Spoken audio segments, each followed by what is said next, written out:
Okay, so you know that you are not dealing with severe, debilitating, crippling depression, but are you a functionally depressed person? What exactly is that, you ask? Well, someone who's dealing with functional depression experiences significant symptoms of depression while also being able to maintain their normal daily activities. Well, that doesn't sound so bad. Why are we discussing this?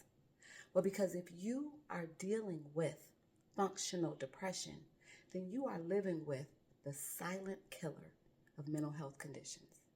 Oh, I got your attention, huh? You want to know why I call it the silent killer?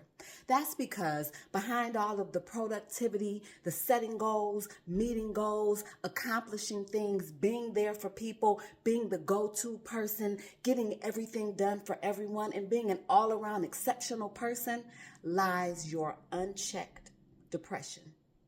Well, if you're able to get all that done, why do you need to check your depression? Well, because if you're not checking it, that means that you are accommodating it and making room for it in your life, which means that you are not acknowledging that you have it, you are not treating it, you aren't dealing with the foundational issues that are driving it, such as your hurts, your pains, your traumas, your family dysfunction, the disappointments that you've experienced. And it means that you aren't learning skills, strategies, and techniques in order to manage it. Well, if it's not interfering with your daily life, why do you need to manage it? Well, because what happens when we don't deal with or treat a health condition? It worsens. It becomes more severe. It becomes chronic and untreatable. It can become a life-threatening condition. How do I equate the functional depression symptoms to a life-threatening condition? I'm going to give you 3 reasons. The first one is, as a functionally depressed person, you have the energy to actually attempt suicide. The person with major depression doesn't have the energy to do these things. When they're in their darkest space, they don't have the energy to get out of bed, to shower, to cook, to eat, to parent. So they do not have the energy to plan, gather the means, and implement a suicide. But a functionally depressed person does.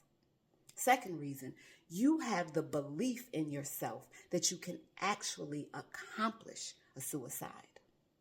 The person with major depression struggles with deep self-worth issues, feeling as if they are not good enough. Because of the ways that the depression has hampered how they function, they have had failures and disappointments in their life that make them believe that they can't accomplish anything. You, the functionally depressed person, on the other hand, has had all kinds of successes, has been able to be effective, gets things done. And so you know without a doubt, if you put your mind to committing suicide, you will.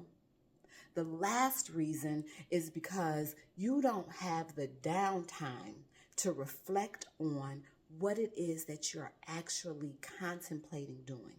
The person with major depression spends a lot of time by themselves in their head, thinking, processing, ruminating, going over things. You are busy, always on the move, always accomplishing something, always putting on a face for somebody, telling people you're fine when you're really not.